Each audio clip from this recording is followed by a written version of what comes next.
जय श्री राम मित्रों।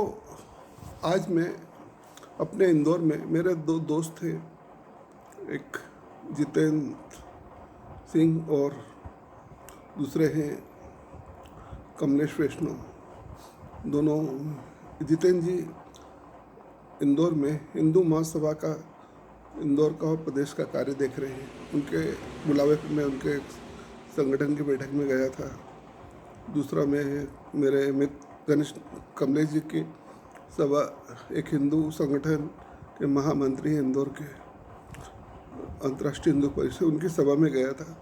दोनों जगह एक ही चर्चा चल रही थी कि भारत को हिंदू राष्ट्र बनाना है। अब ये दोनों काफ़ी ऊर्जावान युवा कार्य लगे हुए, काफ़ी बड़े सो से, लेकिन ये समझ में नहीं आ रहा कैसे बनाना है। आज हम इंदौर में रहते हैं। इंदौर जो है भारत का एक ऐसा ज़िला है जहाँ हिंदुत्व विचारधारा काफ़ी लंबे बरसों से काम कर रही है। जब 89 में राम की लहर चली थी तो इंदौर भी एक वो शहर था जहाँ बीजेपी जीती थी। 89 में बीजेपी को 85 सीटें मिली थी, उसमें एक इंदौर भोपाल भी थे। और इंदौर भोपाल के अलावा मध्य प्रदेश से काफ़ी सीटें उस समय जीती थी, मुझे अभी फ़िलहाल याद नहीं है। और इंदौर की लोकसभा सीट है जहाँ बीजेपी 89 से जीत रही है। और शहर में 5 विधानसभा सीट है, उसमें 3-4 तो बीजेपी हमेशा जीती जाती है। तो इंदौर शहर एक हिंदुत्व विचारधारा से प्रेरित शहर है, इसलिए यहाँ बहुत आसान हो जाता कि यार अपन हिंदू राष्ट्र बना सकते हैं। लेकिन इंदौर जैसा माहौल अगर आप तेलंगाना में हैदराबाद जाओगे तो नहीं मिलेगा।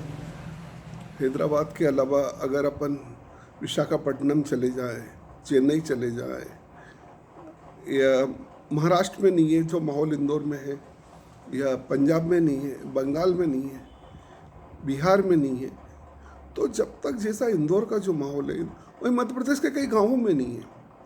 तो हम इंदौर शहर में बैठ के सोच रहे हैं कि इंदौर में हमने जो सब माहौल बना दिया उस आधार पर हिंदू राष्ट्र बन जाए, ये तो बहुत मुश्किल है। उसके लिए कहीं ना कहीं हमें पूरे देश के चप्पे चप्पे छानना पड़ेंगे। और एक एक गांव जो गैर हिंदी भाषी है, कोई मराठी बोलता है, कोई तेलुगु बोलता है, कोई मलयालम बोलता है, कोई तमिल बोलता है, उन सभी राज्यों में जाके काम करना पड़ेगा और वही माहौल बनाना पड़ेगा जो इंदौर का है। अगर अपन सोचे कि बीजेपी 330 सीट ले आई, उससे हिंदू राष्ट्र बन जाएगा, वो असंभव नहीं है।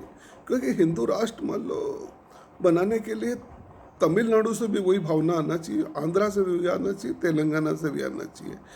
अभी भारत में 4036 विधानसभा सीटें, बीजेपी के पास 33% विधानसभा से 1380 है।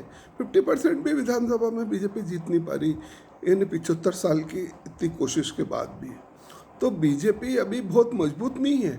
लोकसभा और विधानसभा का चुनाव थोड़ा अलग तरीके से होता है। तो मोदी जी की छवि कारण मान लो 5-7%, या कई जगह आदमी सोचता है कि सेंटर में एक बड़ी पार्टी को दे, अपन रीजनल पार्टी को नहीं दे। तो उस हिसाब से बीजेपी 2 बार सत्ता में आ गई है।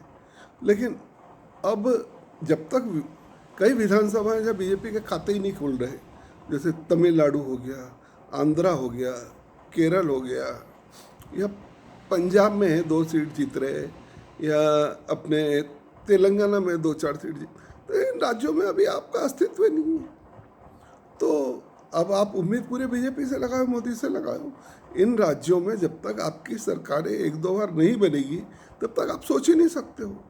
इसलिए बहुत जल्दी से हम सोच रहे हैं हिंदू राष्ट्र बन जाए, क्योंकि केंद्र का नेतृत्व ही समझता है कि जैसे जैसे ये प्रभाव दूसरे राज्यों में फैलेगा, जिस दिन भारत में तमिलनाडु में, बंगाल में और केरल में हिंदुत्ववादी सरकारें बन गई, उस दिन आप समझ लेना कि भारत हिंदू राष्ट्र बन गया। ये 3 राज्य ऐसे हैं जो हिंदुत्ववादी सरकार के काफ़ी सख्त खिलाफ हैं, और यहीं सबसे ज़्यादा आपको मेहनत करना पड़ेगी। केरल जो है वो घुसने ही नहीं दे रहा है बंगाल, जबकि वामपंथी और कांग्रेस पूरे इंडिया में मिलकर चुनाव लड़ रहे, वहाँ पे वो पक्ष और विपक्ष दोनों है, ये आप सोच लो, और जनता उसको एक्सेप्ट नहीं कर रही है। तमिलनाडु में तो खुल के हिंदुत्व का विरोध करते, बोलते हम हिंदू है ही नहीं, जान करके विरोध करते हैं। वही हाथ बंगाल में इतने मुसलमान भर लिए हैं रोहिंग्या के और बंगाली कि आपका हिंदुत्व वहाँ खतरा हो, जो ज़्यादा समझदार है अपने सेकुलर है। तो सबसे पहले हमको एक दिमाग में ये स्थिर करना पड़ेगी कि हिंदू राष्ट्र बनाना, उसके लिए हमें तन मन और धन से लड़ाई लड़ना पड़ेगी। और हर व्यक्ति के दिमाग लड़ाई लड़ने के लिए अगर निकल रहा है तो डर का एक माहौल अपने अंदर से ख़त्म करना पड़ेगा और एक संगठन बनाना पड़ेगा कि अगर कोई एक जाता है तो 1 लाख लोग उसके साथ रहेंगे। अभी फ़िलहाल ऐसा कोई संगठन ही नहीं है। कोई अगर चला जाता है, यार मेरे को क्या करना। अभी मान लो किसी हिंदुत्व के घर पे कब्जा कर लेता मुसलमान, बाकी लोग उसका साथ देने को तैयार नहीं। अरे यार ये पुलिस का मैटर है, यार ये कोर्ट का मैटर है, ऐसा थोड़ी होता। अगर अपने को लड़ाई लड़नी है तो हर व्यक्ति के पक्ष में खड़ा होना पड़ेगा जिसके साथ अत्याचार हुआ। कोई लड़की मान लो किसी भाग गई, अरे उसका व्यक्तिगत ये चीज़ें करोगे तो आप नहीं लड़ाई लड़ पाओगे। तो मेरा सभी से अनुरोध है कि एक एक लड़ाई हमको ज़मीन पर उतर के आना पड़ेगी और लड़ना पड़ेगी।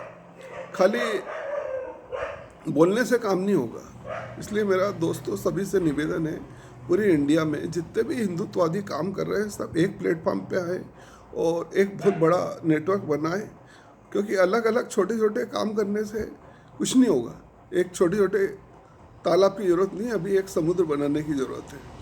तो इसलिए जितने भी हिंदुत्व के संगठन कार्य कर रहे हैं आपसी सामंजस्य से काम करें, और अगर कोशिश करें तो ये 10 से 15 साल में भारत हिंदू राष्ट्र बन सकता है, लेकिन उसके लिए पूरी ताकत लगाना पड़ेगी आपको। जय श्री राम। दोस्तों ये मैंने अपने आप से जुड़ने के लिए ही एक छोटा सा यूट्यूब चैनल शुरू किया है, इसको लाइक करें, पसंद करें, शेयर करें। जय श्री राम। हिंदू राष्ट्र बनाना है, ये आपके और मेरे दिमाग में मरते दम तक होना चाहिए। जय श्री राम।